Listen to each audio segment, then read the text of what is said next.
दोस्तों 1 जुलाई 2021 को विश्व प्रसिद्ध फूलों की घाटी यानी वैली ऑफ फ्लावर को टूरिस्ट के लिए खोल दिया गया है।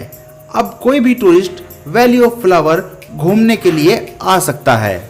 तो दोस्तों आज हम आपको लेकर चलेंगे सीधा वैली ऑफ फ्लावर और दिखाएंगे वैली ऑफ फ्लावर को, क्या उसकी विशेषता है, क्यों वह विश्व प्रसिद्ध है और ऐसी धरोहर हमारे भारत में है जिसकी इतनी सुंदरता है कि पूरा विश्व जब कोई टूर प्लान करता है तो उसकी लिस्ट में फूलों की घाटी यानी वैली ऑफ फ्लावर शामिल होता है। हम इस वीडियो में आपको बताएंगे वैली ऑफ फ्लावर कैसे जाएं, वैली ऑफ फ्लावर कहां पर स्थित है, वैली ऑफ फ्लावर की क्या विशेषता है और वैली ऑफ फ्लावर विश्व धरोहर क्यों और कब बना। अगर आप ये सब जानना चाहते हैं तो आप हमारे इस वीडियो के साथ बने रहिए और साथ ही हम यह भी बताएंगे आपको वैली ऑफ फ्लावर जाने में कितने दिन लगेंगे और आपका कितना खर्च होगा। तो चलिए वीडियो को शुरू करते हैं और आपको लेकर चलते हैं वैली ऑफ फ्लावर। दोस्तों फूलों की घाटी एक स्वर्ग जैसा स्थान है जहां पर 500 से ज़्यादा प्रजाति के फूल, नदियां, झरने, बर्फ़ के पहाड़, ठंडा मौसम, शुद्ध हवा एक ही जगह देखने को मिल जाते हैं। जरा आप सोचकर देखिए कि आपके सपनों की जगह कहीं यही तो नहीं है।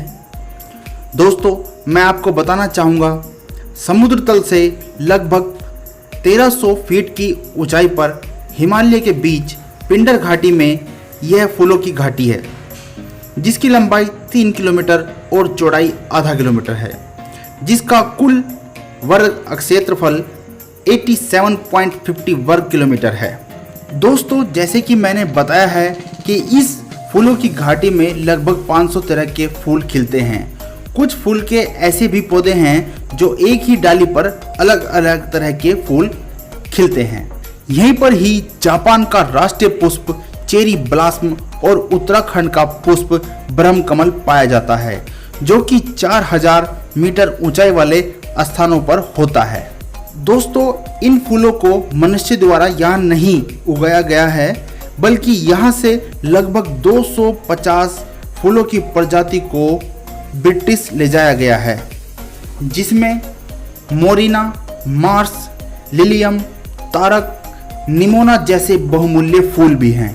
वहीं हम बात करें इस घाटी के दैविक पहलू की, यह घाटी नर एवं गंधमादन पर्वत के मध्य स्थित है और उधर नर और नारायण पर्वत के मध्य बद्रीनाथ धाम स्थित है। यानी नर पर्वत के राइट साइड में बद्रीनाथ हैं और लेफ्ट साइड में यह घाटी है। और सिखों का पवित्र धाम हेमकुंड साहब भी इससे 3-4 किलोमीटर की दूरी पर है। इसलिए इस घाटी को देवी देवताओं के निवास स्थान से भी जोड़कर देखा जाता है। स्कंद पुराण के केदार खंड में इस जगह को नंदकानन कहा गया है और कालिदास ने अपनी रचना मेघदूत में इसे अलका कहा है। 18वीं शताब्दी में स्थानीय लोग यहाँ जाने से डरते थे, इसको परियों का निवास मानते थे। लेकिन इस कलयुगी दुनिया में सन 1931 में इसकी खोज ब्रिटिश पर्वतारोही फ्रैंक स्माइट ने की थी। फ्रैंक स्माइट इस घाटी से इतने प्रभावित हुए कि 1937 में दोबारा भारत आए और 3 महीने तक इस घाटी का अध्ययन किया और इस पर एक किताब लिखी जिसका नाम वैली ऑफ फ्लावर है। इसके बाद ही इस घाटी को विश्व में जाना जाने लगा। 1982 में इसको राष्ट्रीय उद्यान घोषित कर दिया गया। अब यह भारत की धरोहर बन चुका था, लेकिन इसकी प्रसिद्धता और सुंदरता यहीं पर रुकने का नाम नहीं ले रही थी। फिर विश्व के एक संगठन यूनेस्को द्वारा इसे सन 2005 में विश्व धरोहर घोषित कर दिया गया। और भी इसकी विभिन्न प्रकार की सुंदरताएं हैं जिसका हम वर्णन नहीं कर सकते। जैसे यह घाटी नवंबर से लेकर मई तक बर्फ की चादर में ढकी रहती है और इसके बीच से निकलने वाली एक सुंदर नदी जिसका नाम पुष्पावती है जो कामेर पर्वत से निकलती है इसकी सुंदरता में और भी चार चांद लगा देती है। अब यह भी जान लेते हैं कि आप और हम यहाँ पर कैसे पहुँचे। यह यात्रा साल में केवल 3 माह जुलाई से लेकर सितंबर तक खुली रहती है। इस यात्रा को करने के लिए आपको भारत के उत्तराखंड राज्य के ऋषिकेश शहर में पहुंचना होता है। यहाँ पर आप सड़क मार्ग, रेल मार्ग, हवाई मार्ग द्वारा आसानी से पहुंच सकते हैं। ऋषिकेश के पास जोलीग्रांट नामक एयरपोर्ट है और हरिद्वार ऋषिकेश तक सभी ट्रेनें लगभग पहुंचती है और सड़क मार्ग, टैक्सी, बसेस आदि में भी आप ऋषिकेश आसानी से पहुंच सकते हैं। ऋषिकेश से आगे आपको लेकर चलूँगा, उससे पहले मैं आपको बताना चाहता हूं कि मैंने नीचे डिस्क्रिप्शन में ट्रैवल एजेंट का नंबर दे दिया है, जहां से आप कांटेक्ट कर उससे टूर की जानकारी ले सकते हैं। साथ ही मैं आपको ऋषिकेश से आगे लेकर चलता हूं और आपको एक एक चीज़ विस्तार से बताऊंगा कि आपका कितना खर्च होगा। और चलिए अब हम आगे चलते हैं। यह फूलों की घाटी उत्तराखंड के चमोली जिले में पड़ती है, जो कि गढ़वाल के एरिया के अंतर्गत है। अब हमें ऋषिकेश से बद्रीनाथ रोड पर 268 किलोमीटर चलना होता है। 268 किलोमीटर चलने के बाद हमको गोविंद घाट मिल जाता है, जो कि एक अच्छा पड़ाव है। यहीं पर आपकी गाड़ी पार्क होगी। अगर आप बस से आ रहे हैं तो यहीं पर आपको बस छोड़ देगी। यह लास्ट स्थान है जहाँ तक रोड आती है। यहाँ से आगे का रास्ता हमें पैदल, ट्रैक द्वारा या हेलीकॉप्टर द्वारा या घोड़े द्वारा या कंडी पालकी द्वारा तय करना है। अगर आप गोविंद घाट में नाइट स्टे करना चाहें तो यहाँ पर होटल, लॉज, धर्मशाला आदि सभी कुछ उपलब्ध है, जिनका किराया 500 रुपये से 2500 रुपये प्रति डबल बेड के लगभग रहता है।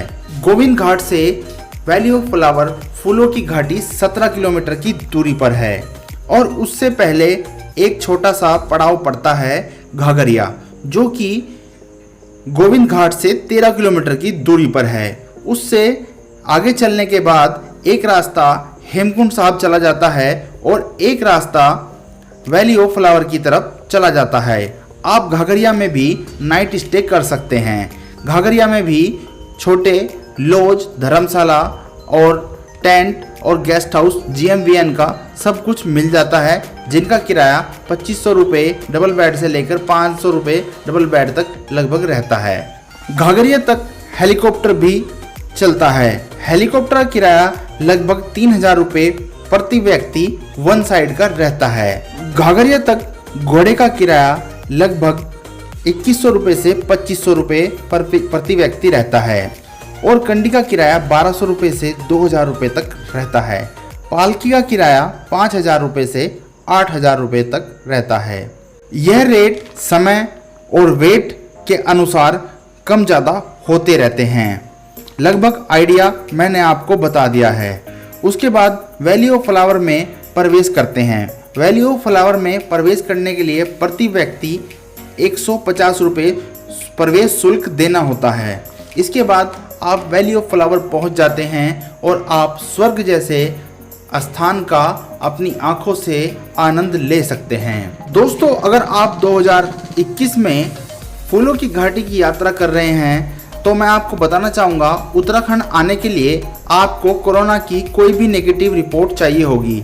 ज़रूरी नहीं है कि आपको RT-PCR चाहिए। आप एंटीजन या रैपिड टेस्ट की नेगेटिव रिपोर्ट लेकर उत्तराखंड में प्रवेश कर सकते हैं। साथ ही एक आपको स्मार्ट सिटी देहरादून के पोर्टल पर रजिस्ट्रेशन करना होता है, जिसको आप ऑनलाइन कर सकते हैं, जो कि बिल्कुल फ्री है। उसका लिंक भी मैं आपको नीचे डिस्क्रिप्शन में दे दूंगा, या फिर ट्रैवल एजेंट का जो नंबर दिया है आप उससे भी बात करके यह रजिस्ट्रेशन करवा सकते हैं।